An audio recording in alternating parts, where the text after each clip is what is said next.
سر انسان دنیا کی ہر ایک چیز کو خرید سکتا ہے سوائے خوشی کے، اطمینان قلب کے، سکون کے بغیر انسان پیسوں سے دنیا کی ہر ایک چیز کو خرید سکتا ہے۔ سر اس دنیا میں ایسے ایسے لوگ گزرے ہیں جن کے پاس پیسے کے انبار لگے ہوئے تھے۔ سر دنیا جن چیزوں کے لیے ترستی ہے وہ چیزیں ان کے قدموں میں پڑی رہتی تھی، لیکن وہ صرف ایک چیز کو تلاش کرتے تھے جس کا نام ہے سکون۔ سر انہوں نے سوچا کہ شاید بڑے بنگلے خریدنے سے، گاڑیوں کی لائنیں لگانے سے سکون مل جائے گا، لیکن یہ ممکن نہیں۔ سر دنیا میں 4 لوگ ایسے تھے جو اپنے وقت کے لینڈ لارڈ تھے، سر کھرپتی لوگ تھے۔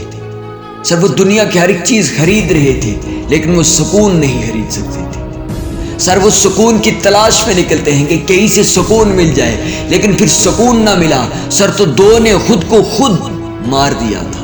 وہ سر 2 ایسے تھے جنہوں نے خود کو منشیات کی لت میں ڈال دیا تھا۔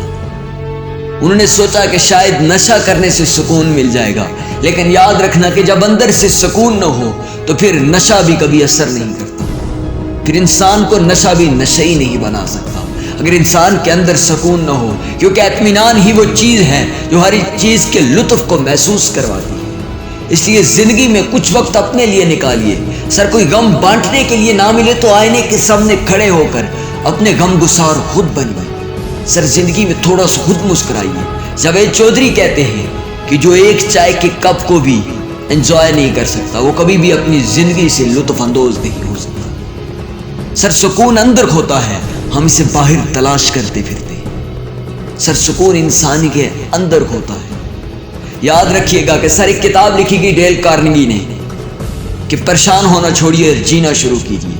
سر اس کتاب کے اندر اس نے سکون کی ایک وجہ یہ بھی بتائی ہے کہ اگر آپ سکون حاصل کرنا چاہتے ہیں تو ہر روز کسی انسان کی مدد کریں۔ سر خود بخود آپ کے اندر سکون پیدا ہو جائے گا۔ سر ایک غیر مذہبی انسان کیا کہہ رہا ہے کہ آپ کسی کی مدد کریں۔ سر مدد کے اندر سکون ہے۔ جب آپ کسی کے کام آ جاتے ہیں سر تو پھر سکون خدا آپ کے دل میں ڈال دیتا ہے۔ الا بذکر اللہ تطمئن القلوب، بے شک خدا نے اپنے ذکر کے اندر ہی اطمینان رکھا ہے۔ سر کسی کی خدمت کرنا بھی عبادت ہے۔ سر یہ بھی ایک ذکر کا درجہ ہے، اسی لیے انسان کے اندر سکون پیدا ہو جاتا ہے۔ سر میرا ایک دوست تھا جو عشق مجازی میں مبتلا تھا، اور عشق مجازی میں بھی کمال کا مبتلا ہوا سر، لیکن اس کا عشق بھی پاکیزہ تھا۔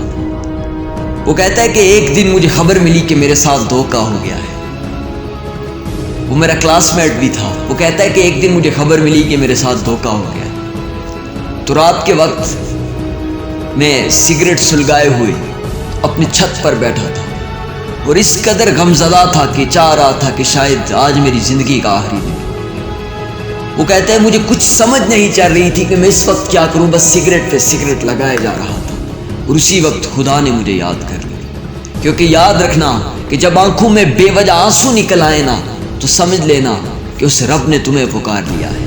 وہ کہتا ہے کہ اچانک میں سجدے میں اسی چھت پر بغیر کسی چیز کے سر سیدھے چھت پر سجدہ کر دیتا ہوں، بغیر وضو کے سجدہ کرتا ہوں، اور کچھ دیر کے سجدے کے بعد جب میں اٹھتا ہوں تو میری کیفیت بدل جاتی ہے۔ وہ کہتا ہے بس اس دن کیفیت بدلی تھی، اور پھر میں اس عشق میں کبھی بھی مبتلا نہیں ہوا، اور پھر ایک مایانہ زندگی بسر کرنے لگ گیا۔ صرف ایک بے وضو سجدہ تھا سر، وہ سجدہ بھی بے وضو تھا جس نے اسے ایک مرتبہ پھر زندگی کو زندگی سمجھ کر جینے پر مجبور کر دیا تھا سر۔ ہم وضو کر کے سجدہ کریں تو پھر کیا سے کیا ہوگا۔ اقبال کہتے ہیں نا کہ کبھی اے حقیقت منتظر نظر آ لباس مجاز میں کہ ہزاروں سجدے تڑپ رہے ہیں میری جبین نیاز میں۔